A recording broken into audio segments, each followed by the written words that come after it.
Welcome to the Blossom Mindset, a space for growth, reflection, and taking intentional steps towards the life that you want to create. I am your host, Lindsay, a behavior analyst, certified clinical trauma specialist, author, and entrepreneur. This podcast is here to support you in building self-awareness, reconnecting with your values, and moving forward with more clarity and intention. Together, we'll explore mindset shifts, practical tools, and meaningful conversations to help you work through challenges, realign when life feels off, and continue growing in ways that truly matter. As a gentle reminder, this podcast is for educational purposes only and is not intended to be a substitute for any mental health or behavioral health treatment. I'm so grateful you are here and ready to start your personal growth journey. Let's get started.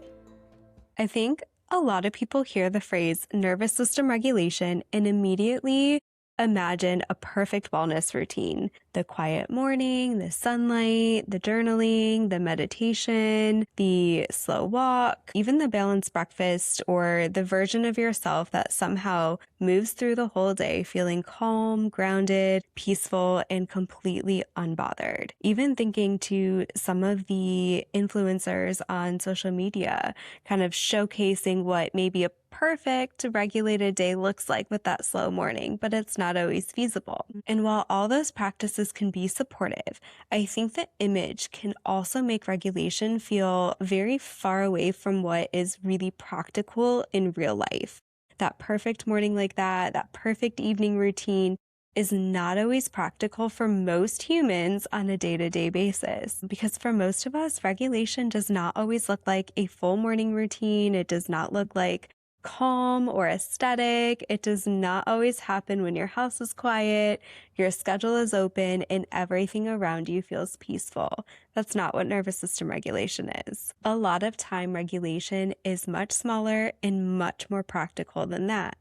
It might be taking a slower breath before you respond to a text. It might be stepping outside for a few minutes between tasks. It might be releasing your jaw when you notice it's been clenching for the last 2 hours and letting your face soften after that tough meeting you were just in. It might be even eating before your body completely crashes. Being hangry is a thing. Let's nourish our bodies and help it. Even like putting your phone down because you realize that scrolling is not actually helping you rest. We talk about this a lot, but doom scrolling can be helpful if it is restful. Sometimes you do need to shut your brain off for a little bit, but if you realize that, hey, this is not actually recharging my battery, let's think again, because nervous system regulation is not the perfect version, not the social media version, not the version that makes you feel like you need to overhaul your entire life and add 10 new habits into an already full schedule. But we're going to talk today about the real version of what nervous system regulation is and the version that you can weave into your day on a day-to-day basis that is practical and sustainable. That social media version that you might see, that aesthetic nervous system regulation, while it can be great, it does model some really helpful tools. It's not always feasible for the everyday person to implement. So we need to get practical, especially if you are a high-achieving woman, business owner, leader, career-oriented person, or even just someone who is ready to build the meaningful next chapter without constantly overriding your body in the process. Kind of shifting away from that hustle culture mindset to how can I be a balanced, regulated business owner, leader, whoever you are, person. It's because regulation is not about becoming a calmer, prettier, more polished version of yourself.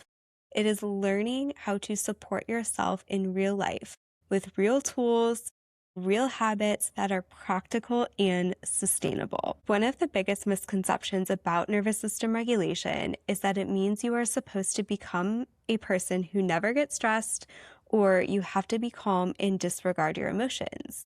And I really want to be clear for a second, because that is not the goal. Regulation is not perfection. It is not never reacting. It is not always being peaceful and calm and in this positive mindset all the time, because that's not it. That's not always helpful, and that's not practical, and that is not realistic.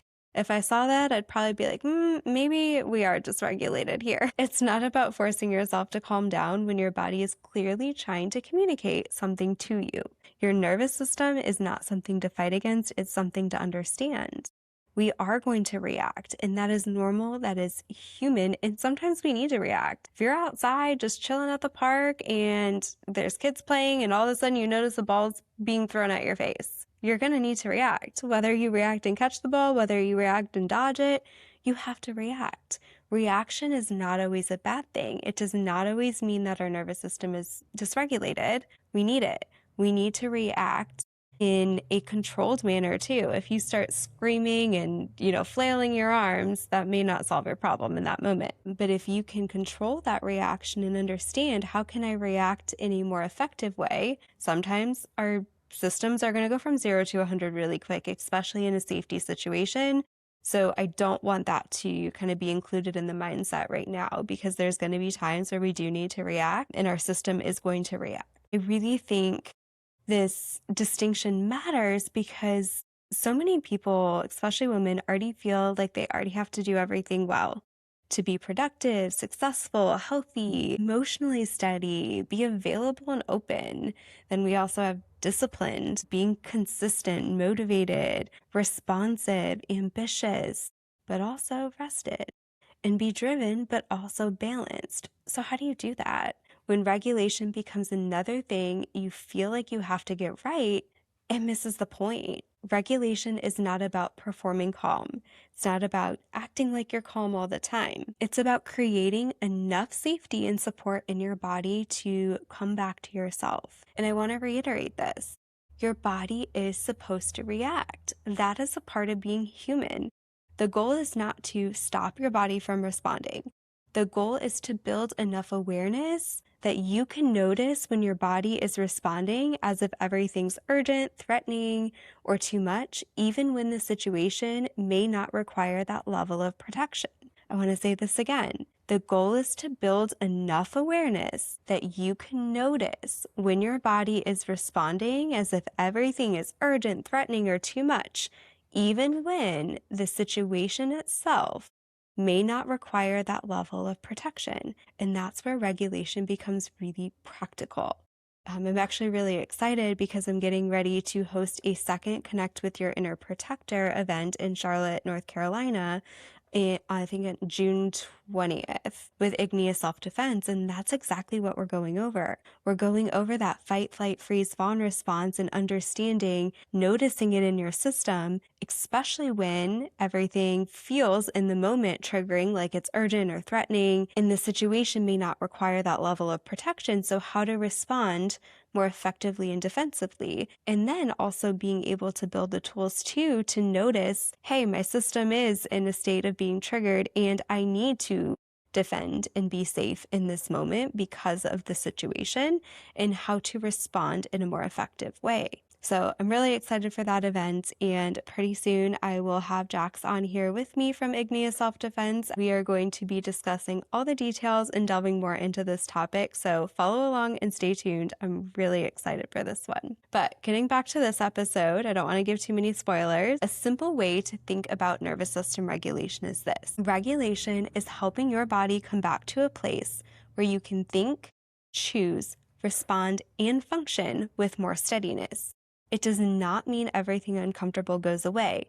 It does not mean you suddenly feel motivated, peaceful, energized, or clear all at once. It means you have a little more access to yourself, a little more room between what you feel and what you do next, a little more ability to pause and ask, how do I want to respond here? You have the ability to control how you respond once you start to teach your nervous system safety.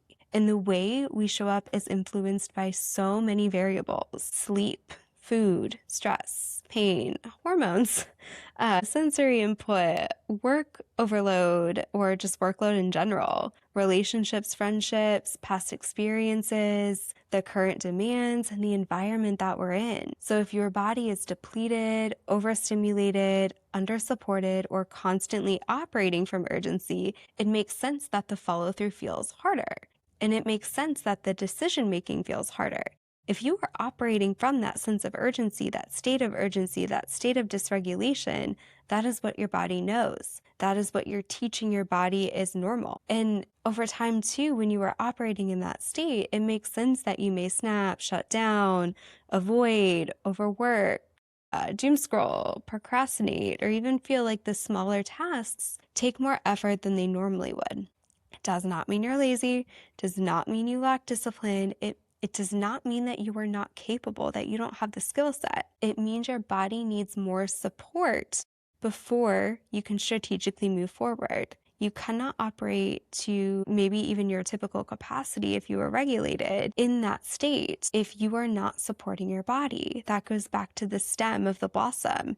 You need that support, whether it's supports that you are implementing for yourself or it's you leaning on other people for supports during that time of dysregulation. So if you missed that episode, go back. I think it's maybe episode 4 or 5, somewhere very, very early on with the Build Your Blossom. And even from an ACT perspective, regulation is also deeply connected to values-based living because when your body or if your body is overwhelmed, your worlds can get very narrow. That's kind of what you focus on. You may start responding only to urgency, fear, pressure, discomfort, or avoidance. Like your body is constantly like in this tight, like go, go, go state. Regulation gives you a little more space to notice what is happening internally and still choose what matters. It doesn't mean those negative feelings go away. It means you are shifting back to choosing what matters in the moment. I often recently, especially catch myself when I'm in the shower decompressing in like just a negative thought loop of not even negative all the time, but these are all the things I need to do. I have, X, Y, and Z I have to do, replaying scenarios in my head. And then I like catch myself and I'm like, no, pause. Lindsay, pause. What are we doing here? It redirects me back because I notice like my body is tense. I'm rushing through it when in reality, I enjoy that time. That is one of my regulating times at the end of the day to decompress. So I shift back to the present moment. The candle I put on, the fact that the lights are out and I'm relying on candlelight, the smells. And that then gets me to slow, relax, and like unclench all the muscles of my body that didn't need to be. I didn't need to be operating in urgency in the moment. So again, it goes back to noticing and giving your space to understand what is happening internally in your body and then still choose what matters. And it's not going to happen perfectly. It's not going to happen every time. But if we can get it to happen a little bit more often in your life, that is growth. That is change. Again, it's not going to happen overnight. You can't go from being completely dysregulated to all of a sudden you're a balanced human the next day. And that's sustainable for the next 5 years. That's not realistic. So be kind, give yourself a little grace, and figure out one small action you can start to take that shift. And truly, it starts with noticing. And I think it's important to really talk about this and what dysregulation looks like in real life because it does not always look dramatic. It's not going to be this big dramatic shift and you're great and you're balanced and you're living a completely regulated life the next day. It doesn't work like that. Sometimes it can look like panic, crying, anger, shutdown, or even feeling like you can't function. Like, I've put in all this work. Why isn't it working? And you start to crash. And dysregulation can often be even quieter than that. It can blend into your day. And sometimes that dysregulation looks productive from the outside. Dysregulation may be snapping at someone you love and then wondering why your reaction felt bigger than what the situation was after you walked away. It may be shutting down when there's too many decisions to make and you don't understand why.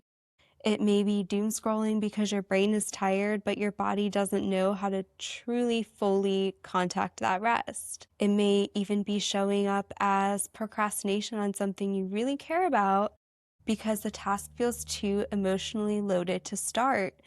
There's a lot more that can be happening internally that we need to address. We can be motivated and still have a hard time moving forward, and that's where that dysregulation can happen. It can show up as overworking, not because you feel clear and grounded, but because slowing down can feel uncomfortable. Like I mentioned before, sometimes that operating from that state of urgency can become and feel like you're normal. So when we slow down, sometimes it can feel very uncomfortable. Like, wait, I can slow down? This is what it feels like? I don't have to rush?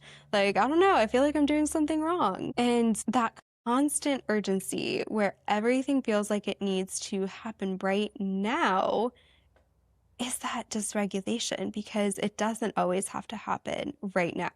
We have to come back to strategies to help figure out what needs to happen and what can maybe be paused. Now, there's going to be times where we will be operating in a sense of urgency. Say you're getting ready to open up a business and opening day is next week. You're probably going to be operating from more of a sense of urgency to get everything done. That's okay. It's when we're stuck in that state and we can't get out of it. And even through those times, let's work on integrating some regulating actions throughout to help you so you don't completely crash. And for ambitious women, this can be especially tricky because a lot of dysregulation does get praised when it looks productive. Overworking, that can be seen as dedication.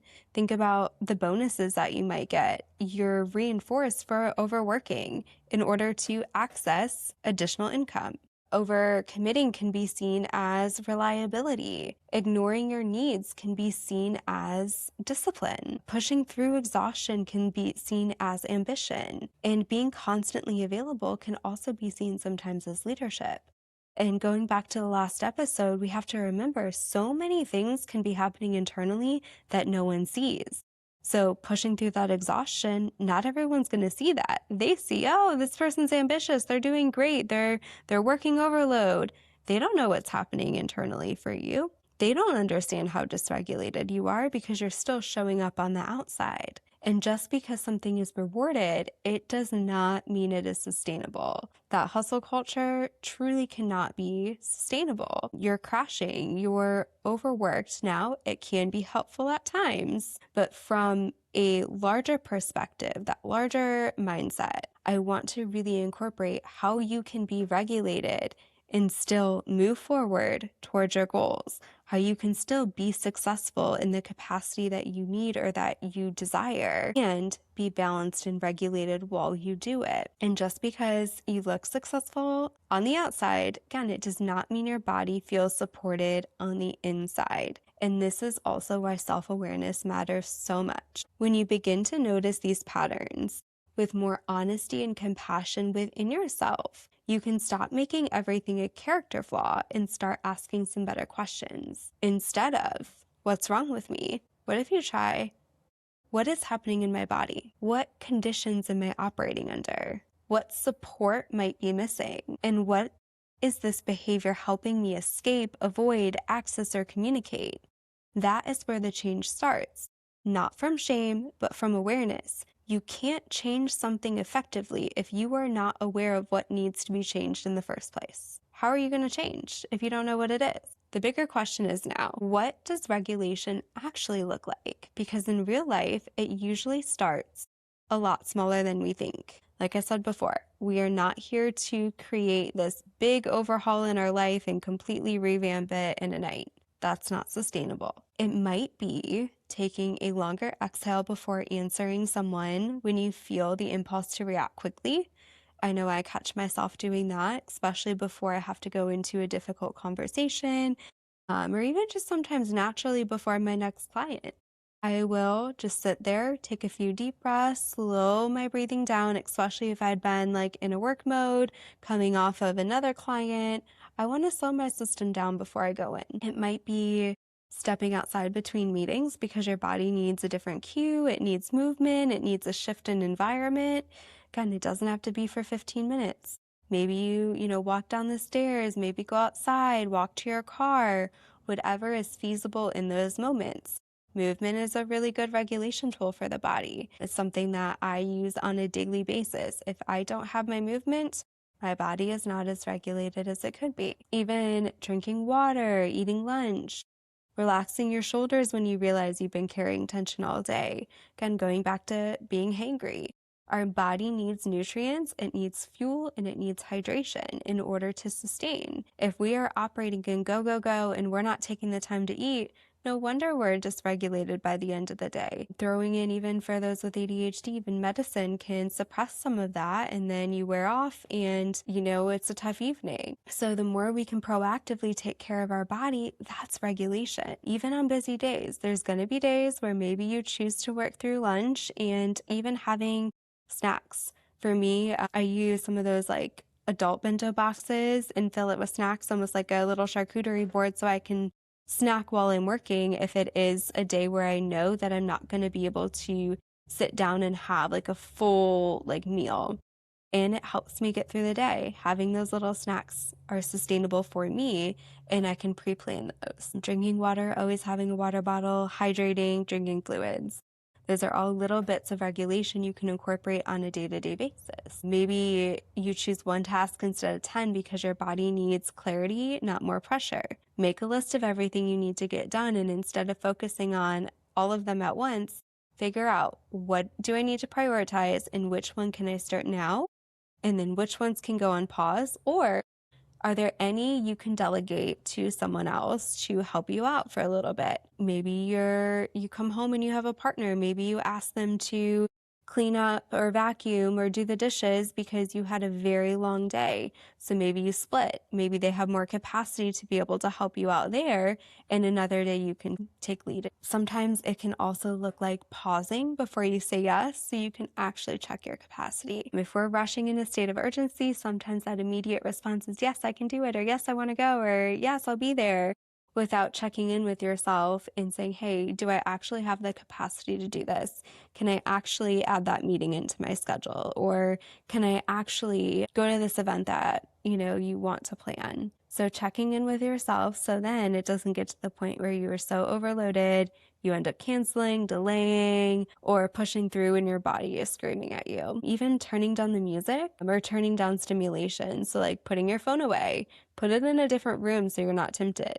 Dim the lights. One of my favorite regulation tools recently has been taking a candlelit shower. Put a candle on the counter, light it, turn the lights off, and it's all just candlelit. And it just is a good signal at night for my body to slow down and relax, versus when the overhead lights are on, it's just very overstimulating. Even in my office, I don't ever really keep the overhead lights on unless someone asks for it. I have dimmer lamps because it just kind of sets the tone for slowing the body down. Like I mentioned before too, taking a short walk, using music. Recently too, I feel like I've just even been turning music off if I've had a really long overstimulating day, like not even having background noise or TV on. Now, sometimes I'm like, oh, let me get in the mood. Let me put on some music, and now let me do all my chores and clean. So it's noticing what context and what situation you need what supports in, and building those tools into what is sustainable and functional for you. Changing your environment. Maybe you're getting so stuck in your home office that you decide, hey, I'm going to go work in a coffee shop, and change and shift your environment. That is regulation. Or even talking to someone who feels safe. Maybe you just need to brain dump and just get it all off your chest. Sometimes regulation is creating a buffer between tasks instead of expecting yourself to sprint from one demand to the next. So completing one task, taking a break, calling a friend, then going back and completing the next one. Maybe it's you incorporate your small walks, your 1 to 2 minutes of deep breathing. Maybe you get up and go get a drink or a glass of water and come back. Just breaking up those tasks can be really helpful. So unless you are like, hey, I've got 2 more, let me power through and then I'm good. But sometimes on those long days, it can be really helpful to incorporate little bits here and there. And then sometimes it also is leaving that overstimulating environment when you can and modifying it when you cannot. So it goes back to understanding what you need in your environment and if it's sustainable for you. Maybe, again, you leave your house because it's too much for you to focus, so you go somewhere else. You go for a walk, you go see a friend. There's so many different things that you can incorporate. It's not this perfect plan. It's understanding what you need for yourself and what is going to help your body contact that regulation. It's going to look different based on environment. It's going to look different based on day, situation, context. And that's where that self-awareness is so important, because it allows you the space to ask, what do I need right now? Even slowing your pace on purpose, slowing down, especially when you notice you're go, go, go, go. What can I do to slow down right now? Walking slower, speaking slower, eating slower, and enjoying the food. Like I mentioned before, I'll catch myself in the shower. I'm going so fast and I'm like, wait, no, I'm rushing. I don't need to. All of that is regulation. It's not always big. It's not always super obvious. It's not always something someone else would even necessarily notice, but your body notices, you notice. And sometimes these small shifts are powerful because they are repeatable.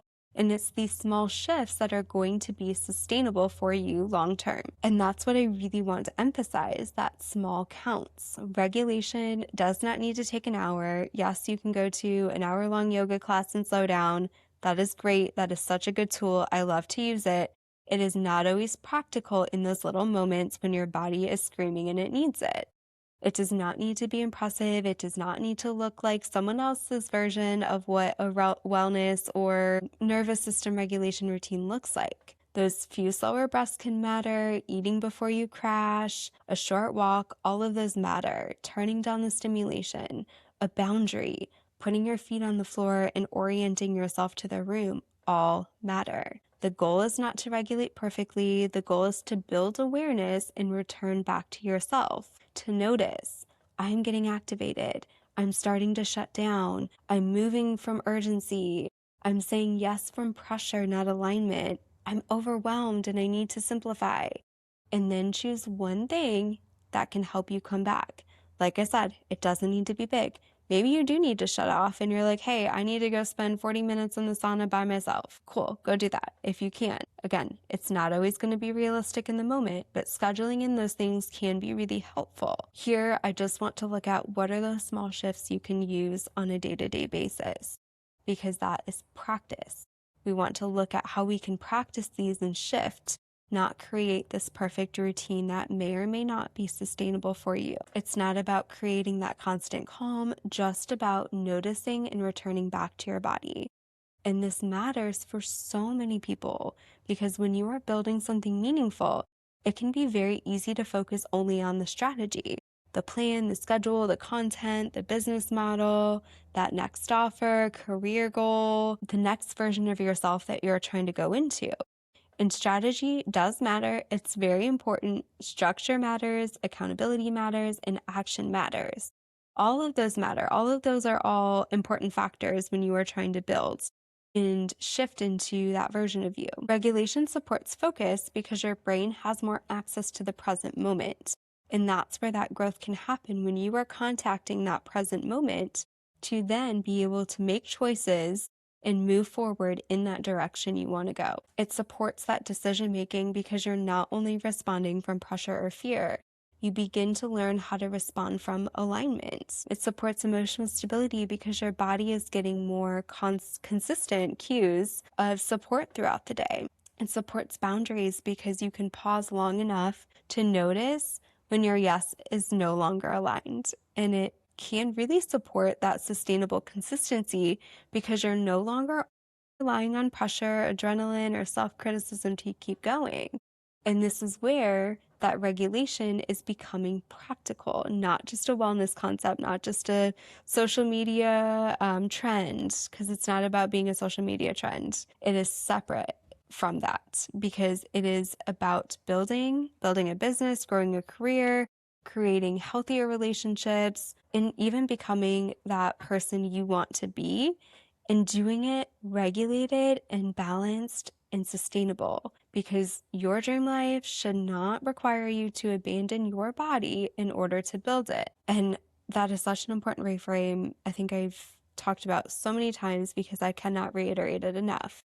There's so many of us trying to build meaningful lives while completely disconnected from ourselves. And that's where that can just be chasing growth and ignoring that exhaustion. Maybe you're living in peace. Maybe you're craving peace, but living in constant urgency, or working towards freedom, but saying yes to things that keep you overextended. And that's where that shift needs to happen. That regulation helps interrupt that.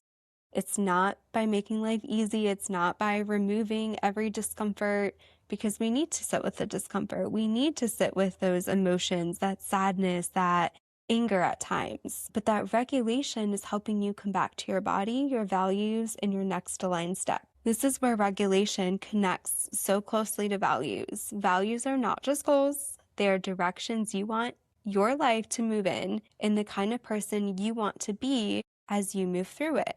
Again, bringing us back to what choice do I need to make now to move me towards my goals? Maybe you value connection, maybe you value health, maybe you value freedom, growth, leadership, adventure.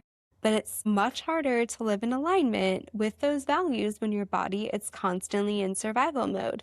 Maybe you don't even know what your values are because it's normal for you to live in survival mode and you have no idea what's happening or what's important to you because you are living in a normal state. That's what your body is known. When you are dysregulated, your focus narrows. You may only focus on what is urgent, what feels threatening, what needs to get done right now, and how to avoid the discomfort. And sometimes, again, we do have seasons where we are just getting through. That is real. There is no shame in that. But if we want to build a life that not only looks successful on paper, but also meaningful and sustainable in practice, we have to support the body carrying us through that. Regulation helps you pause before making decisions from fear or urgency.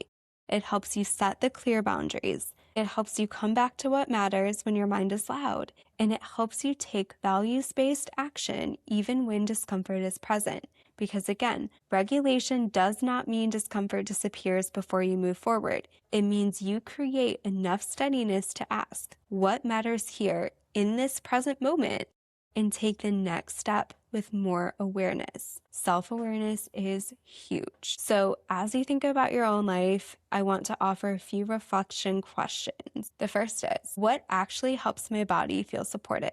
Not what looks good online, not what you think you should say, what helps you feel even a little more steady. Maybe it's movement, quiet, protein in the morning, fewer back-to-back calls, time outside, talking something through with someone safe, having a plan, less noise. For me, I like to grab my morning matcha, make my morning matcha. Protein in the morning, that's very strong. I cannot get through the day if I do not have a substantial breakfast. That helps my body feel supported. The candlelit shower, that helps my body feel supported. So ask yourself, what actually helps my body feel supported? The second question is, what drains me faster than I admit? It might be certain environments, certain conversations, too much screen time, even certain friends you're around, being constantly available for everybody else, people pleasing, and overloaded decisions. There's so many things that can contribute and drain your battery faster than you realize. So reflect on what drains me faster than I admit. And the third question is, what is one regulation tool I could use more consistently in real life? Not 10 tools, not a whole lifestyle overload, just one. And the last question is, where have I made regulation feel harder than it needs to be? Because sometimes we're avoiding ourselves because we think it has to be this full routine, this perfect, picture perfect, aesthetic regulation routine. So where have I made regulation harder than it needs to be? And then that goes back to that question of what is one regulation tool I can use more consistently in real life? So if you take anything from this episode, let it be this. Regulation can be simple, it can be practical, and it can be woven into the life that you already have, even as you are building the life that you want. It does not have to look perfect to be supportive. It does not have to be long to matter. And it does not have to become another thing you perform. It does not have to be this picture perfect social media aesthetic plan.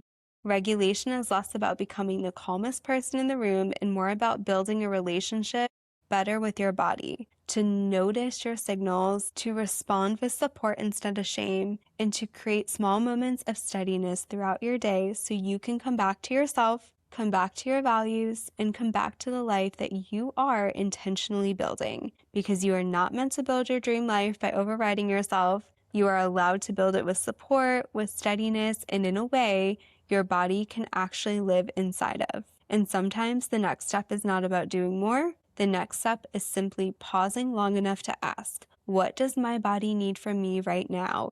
And choosing one small, supportive action from there. That is what is going to help you grow, and that is what is going to help you blossom.